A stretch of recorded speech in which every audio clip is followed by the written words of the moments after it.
আমার কি এখনো বিয়ের বয়স হয়েছে? এখনকে আমার বিয়ের বয়স হয়েছে, কিন্তু আমি যে সময় বিয়ে করছি তখন কিন্তু বিয়ের বয়সটা আমার হয় নাই, কিন্তু বিয়ে করে ফেলাইছি। সুপ্রিয় ভিউয়ার্স, আসসালামু আলাইকুম। আমি বাবু মিয়া আজকে আছি আপনাদের সাথে সরাসরি লাইভে। তো আমার কিছু পার্সোনাল কথা আপনাদের মাঝে শেয়ার করব আমার এই ব্লগ ফেসবুক প্রোফাইলে। তো আশা করি আপনারা শুনবেন। তো আমি কিন্তু প্রথমত বিয়ের যে আমার কাহিনীটা সেটাই আজকে আপনাদের মাঝে তুলে ধরবো।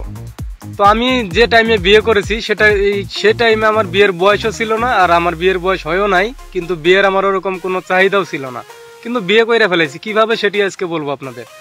তো এখন আমি আজকে আপনাদেরকে পুরো কাহিনীটা বলবো। তো আশা করি আপনারা আমার লাইভে যারা আসবেন অবশ্যই আমার লাইভটা শেয়ার করবেন, আশা করি সবারই ভালো লাগবো। তো যেহেতু আমার এটা পার্সোনাল একটা বিয়ের কাহিনীটা সবার কাছে ভালো লাগারই কথা।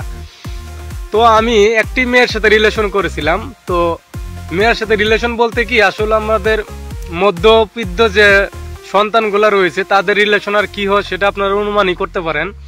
তো একটি মেয়েকে আমি চয়েস করছিলাম, শুধু এইটুকুই ছিল। মেয়েটা ছিল আমাদের পার্শ্ববর্তী গ্রামের বাড়ির একটি মেয়ে। সে মেয়ের সাথে রিলেশন করার পরে একদিন এই মেয়েটাকে নিয়ে আমার একটা ঝামেলা হয়ে গেল গা। ঝামেলা বলতে কি, আপনার এলাকার মানুষেরা মনে করেন জানাজানি হয়ে গেল গা যে আমি অমুক মেয়ের সাথে লাইন মারি আর কি, আমাদের গ্রামের লাইনই বলে। তো এখন তো আমরা বলি প্রেম ভালোবাসা করা এগুলা, তারপরে ফিডিং দিতেছে মানে ফিল্ডিং মারে এই সেই এগুলো আর কি। তো গ্রামের মানুষ বলে লাইন মারে। তো ওই লাইন মারার কথা যখন এলাকার মানুষ জানলো যে অমুকের পোলা বাবু তো অমুকের মেয়ের সাথে লাইন মারতেছে, এইটা তো ঠিক না, কেন লাইন মারবো। তো এইটা কি কথা জানাজানি হয়ে গেল গা। হওয়ার পরে তো আমার বাড়ির যারা আছে ফ্যামিলির লোকজন, আমার ভাই মা বাবা সবাই যাই না গেল। হ্যাঁ, বাবু এতটুক ছেলে আবার মেয়ের সাথে লাইন মারে, তার মানে তো বাবুরে বিয়ে করাই দেওয়া লাগবো। এগুলা তারা শুই না ডিসিশন নিতেছে বাবুরে বিয়ে করাই দিব। তো দেখেন এই ব্যাপারে কিন্তু আমি কিছুই জানি না যে আমার মা বাবা কানে এগুলো আয়া পড়ছে। তো আমি এইটুকু মানে অনুমান করছিলাম যে তাদের কানে আসতে পারে, আসলে হয়তো বা তারা যে তো গভীরে চলে যাবো হয়তো বা এটাও আমি অনুমান করি নাই। তো আমি ওই দিন বাড়িতে আসলাম, আসার পরে দেখেন আমি কিন্তু ওরকম আগ্রহ কিছুই জানি না। বাড়িতে আসলাম, আসার পরে আমার আব্বাই কইতাছে বাবু। আমি বললাম জি আব্বা, এদিকে আয়। হ্যাঁ কোন, কই আমার টিয়া দিল 500 টাকার একটা নোট দিল, দিয়ে কইতাছে বাজারে যা, বাজার মাস্টার বাড়ি বাজারে যা, আমাদের গ্রামের সাথে আবার মাস্টার বাড়ি বাজার। তো বাজারে যায় চুলটা কাইটা এইগা, আর দাড়িও তো কিছু কিছু গজাইছে, এগুলা কাটলে মনে হয় ভালোই লাগবে, দাড়িটা একটু কাইটা আইস। তা আমি কইলাম কি রে, আব্বার কাছে 100 টাকা চাইলে দিবার চাই না, আজকে আবার 500 টাকা দিতেছে। মনে মনে খুশি হইলাম যে যাক 500 টাকা তো লাগবো না, চুল দাড়ি কাটলে আমার 100 টাকার বেশি লাগতো না, তার বাহি টিয়াটা পরে খরচ করা যাবো, মজা টজা খাওয়া যাইবো। তো 500 টাকা দিল, দেওয়ার পর আমি কইলাম আব্বা এখনই কাটা লাগবো না কালকে কাটমু? কই না এখনই কাইটাইগা, কালকে এক জায়গায় যাওয়া লাগবো, এখন কাইটা কুইটা বা হয় পরে এক জায়গায় যাই। কই মেন যাই আবার। পরে কইলাম যে আচ্ছা আব্বা আমি তো এখন কাইডে কিন্তু কালকে যাইবেন কই? কই ওইটা তোর শোনার দরকার নাই, তোকে যেটা কইছি এটা করগা। আমার তো দাড়ি তো অন্যরকম হয়েও নাই, গিজি গিজি মানে চুল গজাইছে আর কি। তো ভাবলাম যাই, পরে যায় সেলুনে যায় চুলটা সুন্দর করে কাটলাম স্টাইল মিস্টাইল কইরা। সেলুন আলাপ করলাম ভাই আমার মুখটাও সেভ কইরা দেন যাতে ই লাগে আর কি, সুন্দর লাগে। পরে সেলুন আলাপ করলে তোর যে বড় বড় দাড়ি এটা আবার সেভ করা লাগে না, করলে তো হয়। আমি বললাম না কইরা দেন, সেভ করার টেন্ডার পাস হয়ে গেছে। পরে কইরা দিল, কইরা দেওয়ার পরে আমি কইরা মানে ইটি কইরা বাড়িতে এলাম, গোসলটা করলাম। কইরা আমাদের গ্রামের বাড়ির থেকে আবার দিন যেভাবেই যাক সন্ধ্যার টাইম আমরা মানে হাত মুখ দিয়ে বাজারে যাই টিভির দোকানে বসে টিভি টুভি দেখি, তো বন্ধু বান্ধবের সাথে কথাবার্তা কই, এইভাবেই আর কি। পরে রাত 8টা-9টা বাজলে বাড়িতে এসে আবার খাওয়া দাওয়া করে ঘুমাইছি। তো এইভাবেই দিন কাটছে আর কি আমাদের গ্রাম অঞ্চলে। তো আমি বাড়িতে আসলাম, আসার পরে গোসল কইরা কাপড় চোপড় পইরা বাজারে গেলাম গা। আব্বার সাথে আর ওই টাইমে আমার দেখা হইল না। বাজারে যা গেলাম, রাতে আইসে দিয়ে আব্বা ঘুমায় গেছে। তো আমি আসলাম, মায়ে আমারে ভাত দিল, তো ভাত খাইলাম, খাওয়ার পরে আমিও ঘুমাইলাম। তো ঘুমানির পরে সকালবেলা আমার ঘুম থেকে ডাকতেছে, কই বাবু। আমি বললাম মানে ঘুম থেকে তো উঠবেরই চাই না। কই বাবু উঠ, তাড়াতাড়ি উঠ। আমি বললাম আব্বা কি এসে উঠ মুখে? কই উঠ, দরকার আছে, এক জায়গায় যাই মু বাড়া। পরে আমি আর কিছু কইলাম না, ঘুম ভাব। পরে বাড়াইলাম, বাড়াই সেইটা ঘুম থেকে ওইটা রেডি হইলাম। রেডি হওয়ার পরে দিয়ে আব্বা আগের থেকেই ভাব হইয়া আছে। পুরো লয়ে গেল আমারে, লয়ে গেছে কই জানেন, মেয়ের বাড়ি লয়ে গেছে, আমারে মেয়ে দেখাবো, বিয়ে করাইবো। তো নিয়ে যায় আমারে, একবারে নিয়ে গেছে, আমি আগে যাই নাই, ওইটা বলে আমার আব্বা করে আত্মীয়, তো আমি জানি না। তো আমি যাওয়ার পরে খাটের মধ্যে বইলো, আব্বাও বইলো, আমারও বইতে গেলো, বইলাম। বর পর একটু পরে দেখি দুইটা মেয়ে আইছে, সাথে মহিলা দুইজন। তো একটা মহিলাও বলে আমার কি জানি খালা হয়, মানে আপন খালা না। তো দুইটা মেয়ে আইছে আমারে, আবার আব্বা যে লয়ে গেছে সাথে আবার আমার একটা আপন খালাও গেছিল। তা আমারে খালাই কইতাছে, বাবু দেখতো এই দুই সিঁড়ির টনে, মানে সিঁড়ি কই আবার আমার মানে খালা মা আত্মীয় স্বজনের যে মেয়েগুলো আছে সিঁড়ি করি আবার নাম ধরে কয়টা, দেখ সিঁড়ি কোনটা তোর পছন্দ হয়। মনে মনে কই কি রে, এটা আবার কি কথা, সিঁড়ি পছন্দ হয় মানে। পরে আমাকে যাই কইলাম, আমি আমার মনের কথা কইলাম। দুইটা মেয়ে আবার একবারেরই। পরে আমি দেখলাম দুইটা মেয়ের মধ্যে একটা বড় একটা ছোট। তা আমি কিছু বুঝতেছি না, আবার দিই মনে মনে কইতাছি যে কি রে, মেয়ে দেখাইতেছে কিসের, বিয়ে টিয়ে হবো নাকি। পরে আমি যেটা পছন্দ এটা কইলাম যে খালা মেয়ে কি যেটা সুন্দর ভালা এটার কথাই কমু, কইলে হ ওইটাই তো কবি, তো কইটার খানি দেখাইতেছি। পরে আমি কইলাম খালা রাস্তা করে গেলাম, খালা বড়টার চায় ছোট্টাই ভালা। পরে ছোট্টা তোর পছন্দ হয়েছে, আমি বললাম হ পছন্দই তো হয়। পরে বলে এটারে বিয়ে করবি, আমি বললাম বাহ এটা আবার কি কথা, পছন্দ করবার কাছে করছি না আবার বিয়ে কি আর। পরে কইলাম হ্যাঁ বিয়ে করলে এটা করলে চলে। আমি যে আবার একটা মেয়ের সাথে রিলেশন করছি, তার সাথে কিন্তু আমার এরকম কোনো কিছু হয়ই নাই, মানে ওরকম কোনো ঘনিষ্ঠতা রিলেশনও নাই। শুধু দেখা করতাম, আমি ওরে পছন্দ করি, ও আমারে পছন্দ করি, এইটুকুই জানতাম। কিন্তু মেয়েটা আমার অতটুকু পছন্দ আবার করে না, কারণ আমাগর বাড়ির সাথে ওগর বাড়ির একটা দ্বন্দ্ব রয়েছিল।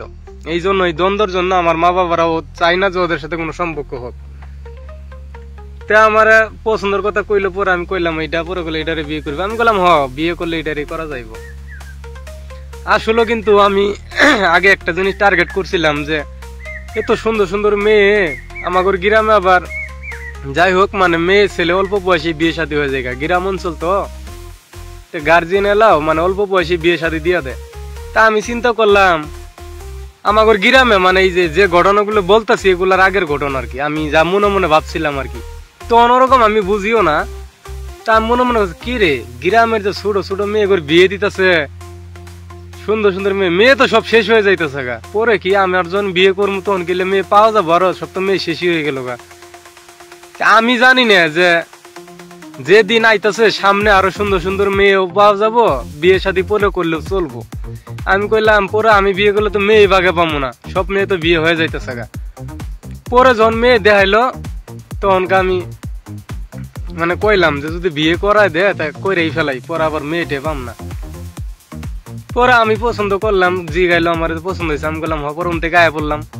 আয়া পড়ার পরে ফিরের দিনই আর দেরি নাই, বাবা ফিরের দিনই দিয়ে বিয়ের বাজার সদাই করতেছে। আব্বাই আমারে কইতেছে যে পোশাক পাতি পয়টা রেডি হয়, মানে বিয়ের বাজার করে লইছে, মেয়ের জন্য বিয়ের বাজার করে লইছে। আবার আমারে কইতেছে যে বালা কাপড় চোপড় পরা লাগবো, তো এই কর বালা কাপড় চোপড় তো মনে হয় তোর নাই। আমি বললাম না জিল্লা ছিল তো ওরকম ভালো না। কই তাহলে টিহা দিল আমারে টিহা দিল, কই বাজারে যায় কাপড় চোপড় পছন্দ মতো কিনা নিয়ে এনে বাজালাম একটা ফেগরা। আব্বাই টিহা দিছে আমারে 1500। আমি বললাম 1500 টাকা দিয়ে আমি কি করবো, এটা দিয়ে কিনা যাবো, জুতা কিনা লাগবো, প্যান্ট শার্ট এগুলো কিনা লাগবো, 1500 টাকা দিয়ে হইব না তো। পরে আমি বললাম আমার টিহা দেওয়া লাগবো 3000।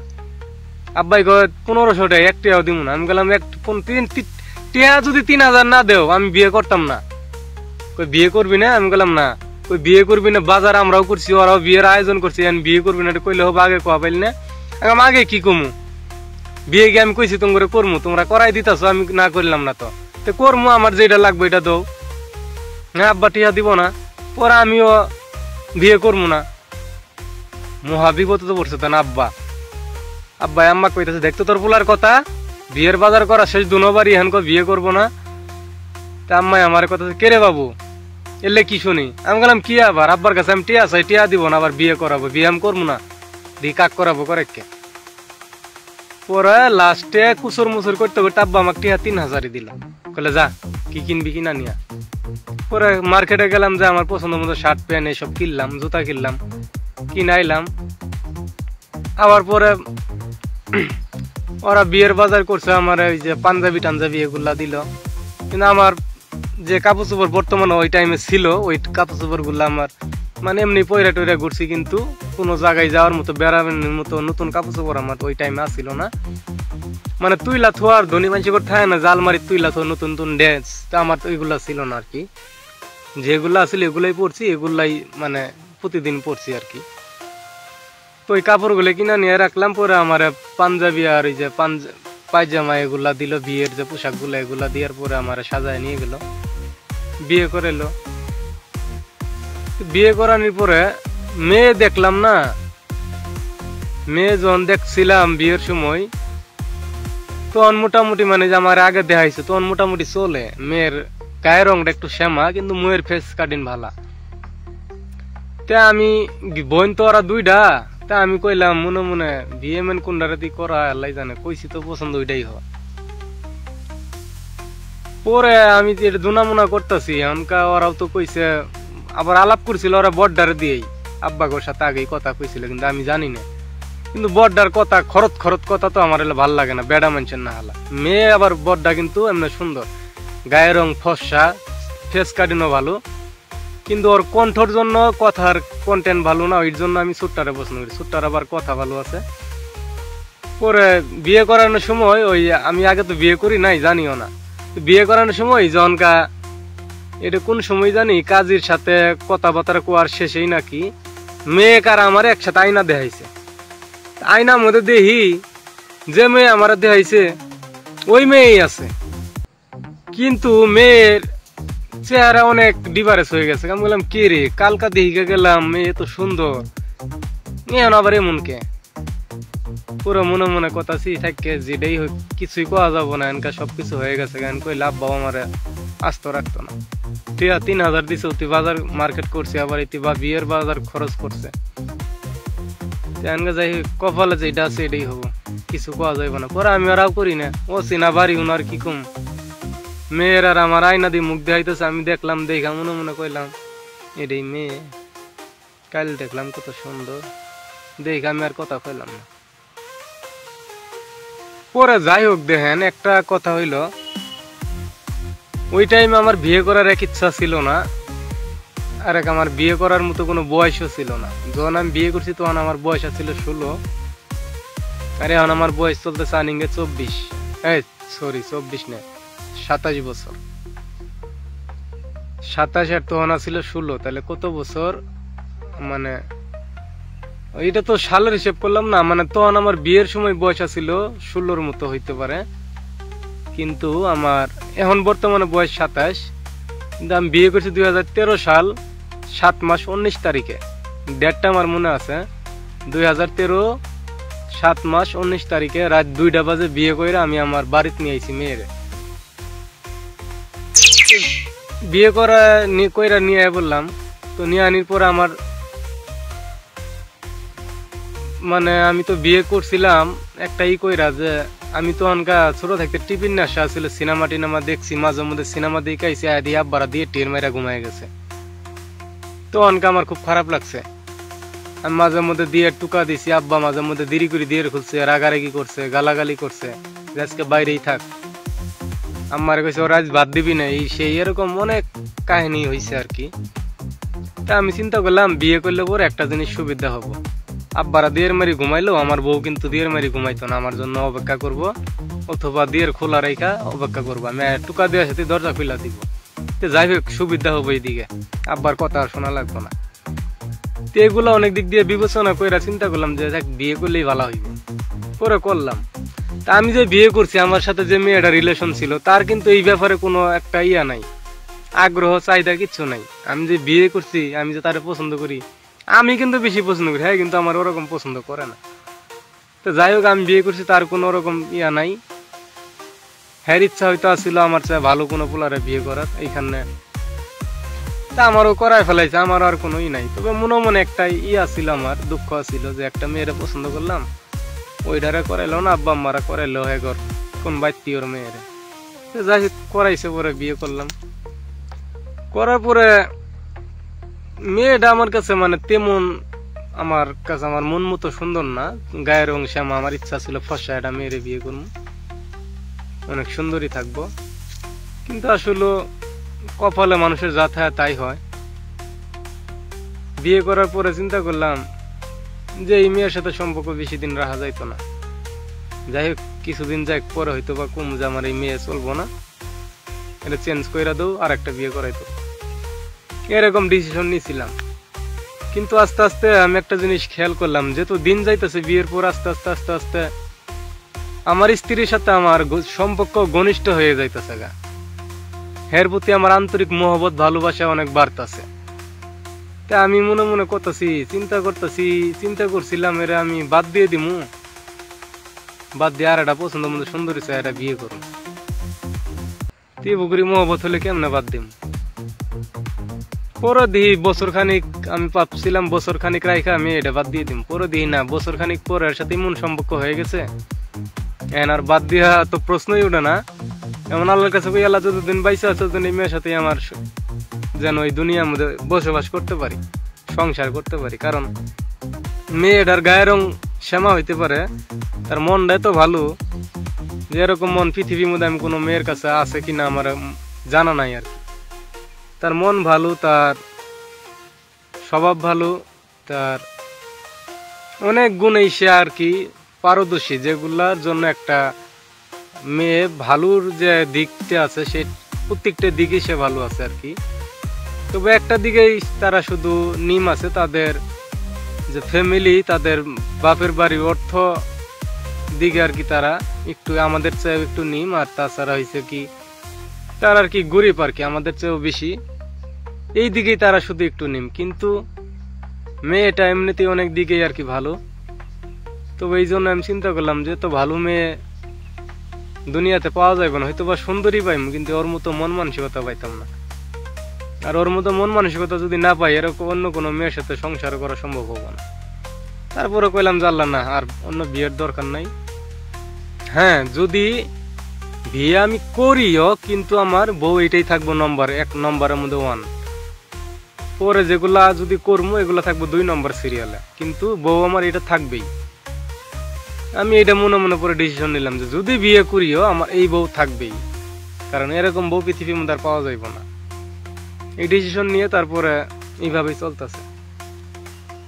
তো যাই হোক, এখনকার আমি একটা জিনিস চিন্তা করলাম যে আমি আগে ভাবছিলাম যে দুনিয়ার মধ্যে হয়তোবা মেয়ে পাওয়া যাইব না পরে বিয়ে করলে।